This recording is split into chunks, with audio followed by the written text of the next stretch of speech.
El caso de John y Ann Bender es un enigma envuelto en misterio y controversia que intriga y divide opiniones hasta el día de hoy. La pareja, que buscaba una vida paradisíaca en Costa Rica, vio sus sueños convertirse en una pesadilla con la trágica muerte de John en su propia casa en la selva. ¿Qué pasó esa fatídica noche? ¿Suicidio, accidente o asesinato? Estas son las principales teorías que intentan explicar la muerte de John Bender. Ann, su esposa, fue inicialmente acusada de asesinato, pero siempre negó cualquier implicación. John Bender nació en 1966, en Estados Unidos, y siempre se le ha considerado un tipo muy inteligente. Algunas fuentes afirman que, durante la secundaria, fue un genio en ciencias y matemáticas. Después de dejar la escuela, John estudió física en la Universidad de Pensilvania, ubicada en la ciudad de Filadelfia, y que cuenta con alrededor de 25,000 estudiantes. Además de inteligente, John Bender también era muy guapo y su apariencia le permitió trabajar como modelo durante esta época.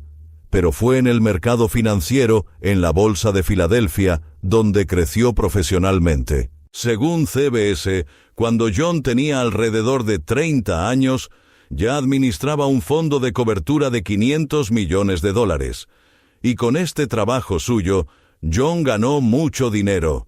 No tenemos una cifra precisa, pero fueron cientos de millones de dólares. Se hizo muy rico en ese momento. Aunque John tenía este trabajo y ganaba mucho dinero, nunca sintió que pertenecía a este entorno. John se sentía un poco fuera de lugar en el mundo financiero, y tal vez incluso se sentía un poco fuera de lugar en el mundo. John y Anna Bender en 1998, cuando John tenía poco más de 30 años, conoció a una mujer llamada Ann, que era hija de un banquero internacional. Se enamoraron a primera vista, y John le propuso matrimonio apenas 2 semanas después de conocerse. Tenían una fuerte conexión, posiblemente porque ambos enfrentaban enfermedades mentales y se entendían. A Ann le diagnosticaron trastorno bipolar, que es un trastorno que tiene los cambios de humor como una de sus principales características. La persona alterna entre periodos de depresión y periodos de euforia o manía. John también tenía trastorno bipolar y además también tenía depresión. Pasó de estar muy feliz a muy triste en cuestión de minutos y prefería afrontar sus problemas solo, odiaba a los médicos. John y Ann se casaron al año siguiente, en 1999. Para alejarse de la sociedad, y también un poco porque John y Ann amaban a los animales, decidieron usar su fortuna para construir una mansión para vivir cerca de la naturaleza. La ubicación que eligieron para construir esta mansión fue un terreno de 5,000 acres en el bosque tropical de Costa Rica, un país de Centroamérica. Mansión. En Boracayán llamaron a esta propiedad Boracayán, en honor a una planta. En Boracayán construyeron varias casas y pequeños edificios en el terreno para que todo funcionara. Y la casa principal era su mansión, llamada Bender Dome. CBS describió Bender Dome como una extraña combinación de Disneylandia, un museo de arte y algo que solo verías en una película de James Bond. La mansión en Boracayán tenía 4 pisos, hechos de toneladas de granito brillante. Tenía alrededor de 400 lámparas para iluminar el lugar, hechas a medida con vidrieras. Y además, la mansión no tenía paredes. La casa daba directamente a la selva tropical, es decir, tenían un contacto muy directo con la naturaleza. Allí estuvieron cerca de cascadas, plantas, flores exóticas y animales. Para ellos, Boracayán era un paraíso. Los Bender se mudaron a este extravagante e idílico lugar en 2001. Y la construcción de la mansión trajo agua corriente, electricidad y decenas de puestos de trabajo a la región. Pero a pesar de esto, los Bender recibieron una fría recepción por parte de la población local. En abril de 2001, por ejemplo, Ann y John conducían por la zona, hasta que unos hombres armados, que iban en un coche camuflado, los obligaron a aparcar el coche a un lado de la carretera. Estos hombres armados dijeron que eran policías, pero no llevaban ninguna identificación, ni siquiera uniformes. Ann pensó que era un secuestro. Uno de estos hombres armados sacó a John del auto, y, cuando John fue a protestar, a decirles algo a los hombres, uno de ellos disparó entre las piernas de John y luego le apuntó con el arma a la cabeza. Fue un momento aterrador para la familia. Al final resultó que los pistoleros eran en realidad agentes de policía costarricenses. Solo querían entregarle a John unos documentos que habían llegado de Estados Unidos, relacionados con un caso legal. Pero antes de descubrir esto, John estuvo detenido durante 6 horas sin saber qué estaba pasando. Este incidente fue un trauma para John, quien comenzó a vivir con miedo. Unos meses después de este incidente, hubo un intento de allanamiento en la casa de Boracayan, pero no tuvo éxito.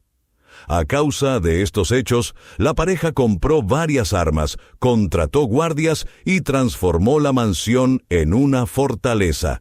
Todo para sentirte seguro.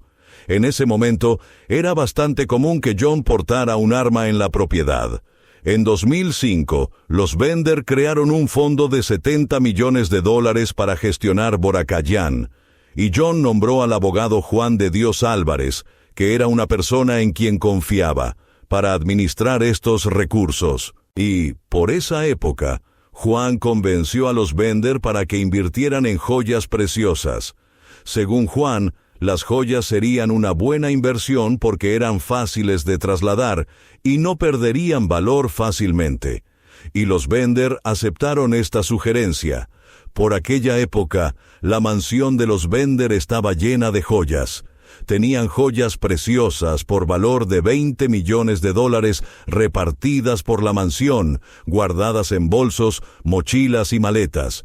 Y estas joyas no tenían documentación. Colección de joyas según algunas fuentes. A John y Ann les gustaban mucho las cosas brillantes. Coleccionar joyas se convirtió casi en un hobby, por lo que les gustaba tener las piedras preciosas en casa. Era algo un poco extravagante, pero les sentaba bien. Por esa misma época, la depresión de la pareja empeoró mucho. Ann dijo que, en el otoño de 2009, incluso había dejado de comer. Consultó a un psiquiatra y luego comenzó a usar varios medicamentos antidepresivos. John, a su vez, también acudió a un psiquiatra, pero se negó a tomar antidepresivos. Según Ann, durante este periodo, John sufrió una depresión suicida. Quería morir, e incluso lo había intentado antes, sin éxito. No hay muchos detalles sobre lo sucedido, pero algunas fuentes afirman que John ya había intentado arrojarse desde un lugar muy alto. La muerte de Juanel. 8 de enero de 2010, durante las primeras horas de la mañana, Oswaldo, uno de los guardias que trabajaba en la casa, escuchó un fuerte ruido proveniente de la habitación de John y Ann. Fue un ruido de disparo. Poco después de este ruido, Ann contactó a Oswaldo por radio, llorando y desesperada, pidiendo ayuda. Oswaldo subió al ascensor, preocupado, abrió la puerta y se encontró con la siguiente escena. Vio a Ann arrodillada a los pies de la cama.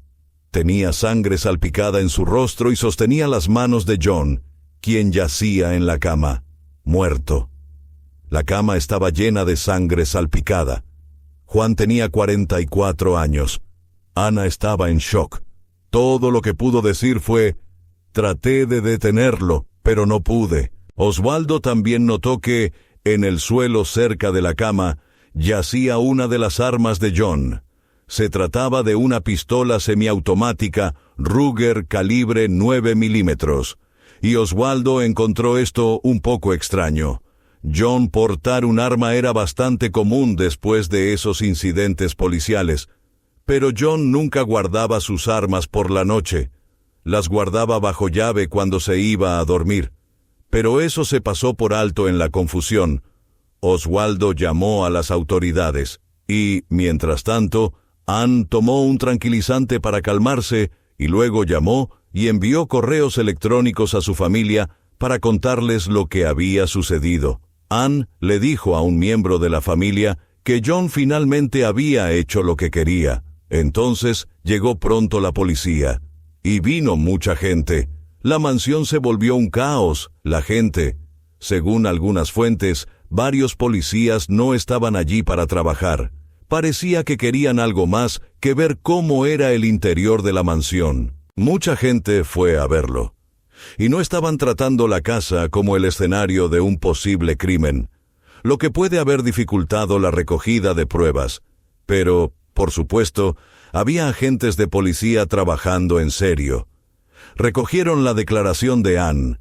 La versión de Ann para oficiales de policía, según Ann, se despertó en medio de la noche y vio a John sentado en la cama, apuntándole con un arma a la cabeza. Ann sintió una descarga de adrenalina, por supuesto, y trató de saltar hacia él para quitarle el arma de la mano a John. En medio de la confusión, el arma se le escapó de la mano, cayó y luego se disparó por sí sola. Ann afirma que no sostuvo el arma directamente. El disparo alcanzó la parte posterior de la cabeza de John. En otras palabras, la versión que informó Ann indicaba que John quería suicidarse y que Ann intentó detenerlo. Pero la policía empieza a sospechar de la situación. No compraron esta versión. Entonces, llevaron a Ann a la comisaría y la interrogaron. La policía confiscó su ropa, que podría servir como posible prueba, y también confiscó los ordenadores de la pareja. En ellos, la policía encontró unos mensajes escritos por John una semana antes de morir. Uno de estos mensajes decía: «Quiero estar muerto. Me siento tan horrible. Quiero matar a todos y luego suicidarme». Unas horas después de la muerte de John, Ann llamó a su psiquiatra, el doctor Lizano, para pedirle ayuda. Quería ser ingresada en un hospital, porque, además de estar en estado de shock por lo que acababa de pasar, también llevaba un tiempo bastante enferma. Además de los trastornos mentales, Ann también tenía varias heridas en el cuerpo, que según algunas fuentes, probablemente fueron causadas por la enfermedad de Lyme, que es una infección bacteriana que se propaga a través de las picaduras de garrapatas infectadas. Esta enfermedad deja a la persona muy débil.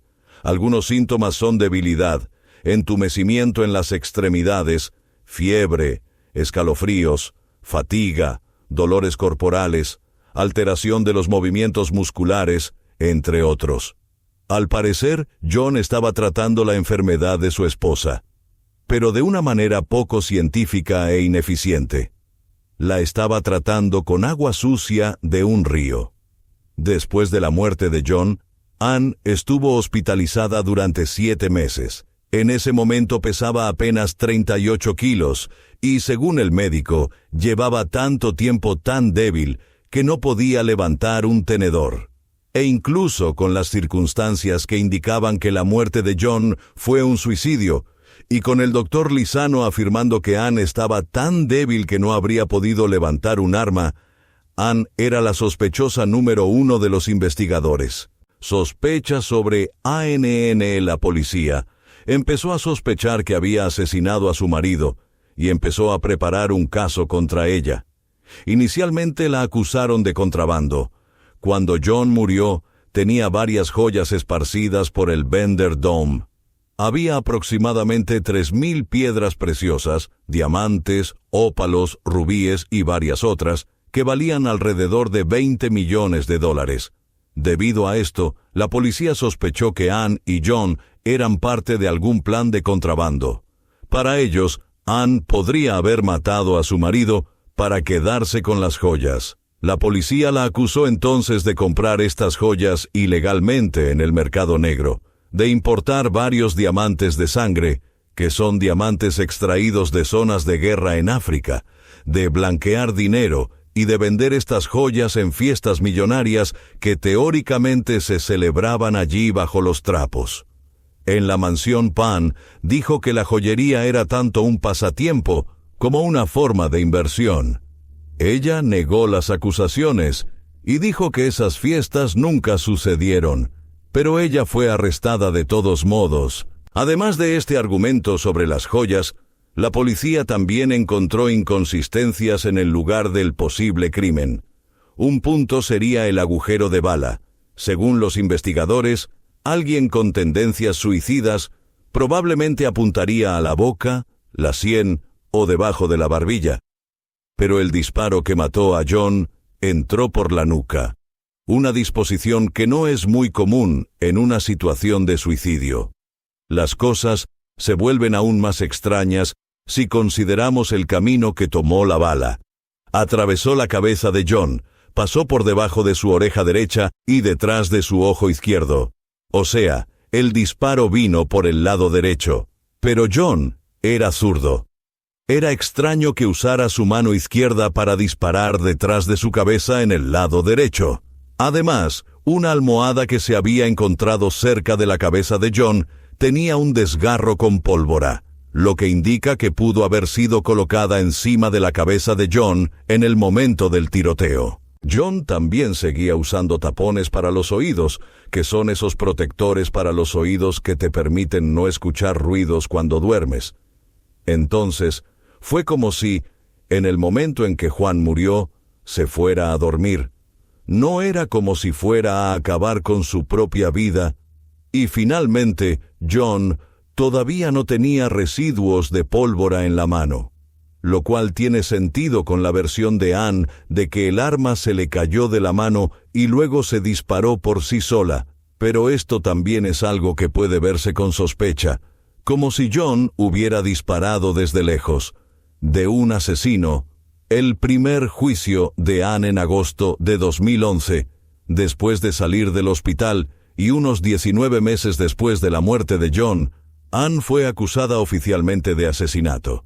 Así comenzaron años de lucha para comprender qué sucedió realmente esa mañana de enero de 2010, cuando John murió. Si Ann decía la verdad y era inocente, o si John hubiera sido asesinado. En 2011 comenzó su juicio. Dan mantuvo la versión de los hechos que conté anteriormente, que se despertó allí en las primeras horas de la mañana, vio a John con el arma en la mano, intentó detenerlo, pero el arma cayó y terminó disparando de todos modos. Del otro lado, había gente que la acusaba de asesinato.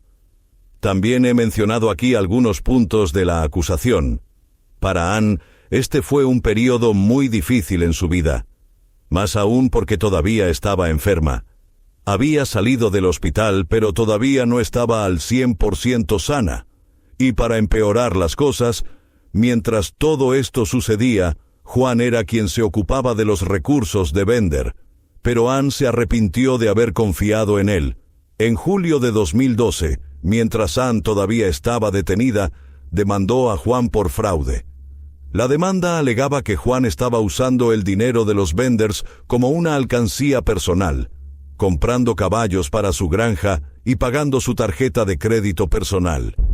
Las autoridades allanaron la oficina de Juan y confiscaron 135 cajas de documentos, y Juan dejó de administrar el dinero de los Bender. Como esto sucedió en medio del proceso legal, algunas personas acusaron a Ann de utilizar este hecho para desviar la atención de su caso. Pero finalmente, en enero de 2013, un panel de 3 jueces absolvió a Ann Bender. Dijeron que no se había demostrado que Ann matara a John. A pesar de todo esto, tampoco se demostró ante el tribunal que John se hubiera suicidado. Después de ser absuelta, Ann Bender esperaba poder empezar de nuevo. Se mudó a un pequeño departamento, todavía en Costa Rica, y empezó a salir con otro estadounidense, un chico llamado Greg Fisher. Y todo parecía ir mejor, hasta que, en mayo de 2014, fue juzgada nuevamente por el asesinato de John. Por segunda vez.